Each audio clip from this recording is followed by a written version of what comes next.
Wir zeigen Ihnen, welches Glas in Fluchttüren, insbesondere einbruchhemmenden Fluchttüren, eingebaut werden muss. In der Praxis herrscht der Irrglaube, man könnte hier P4A-Glas einbauen oder P5A-Glas oder gar 8 mm Polycarbonat. Und das ist nicht der Fall.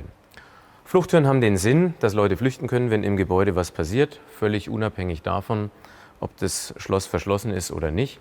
Sie müssen raus aus dem Gebäude. Und das führt zu folgendem Problem.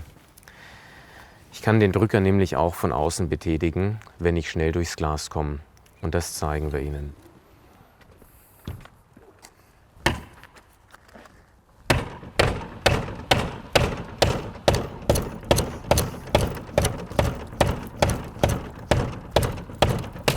Das ist der Grund, warum man hier nicht beliebig eine P4A-Verglasung oder P5A-Glas einsetzen kann oder gar 8 mm Polycarbonat, sondern man muss hier eine geprüfte Verglasung gemäß DIN EN 1627 einsetzen.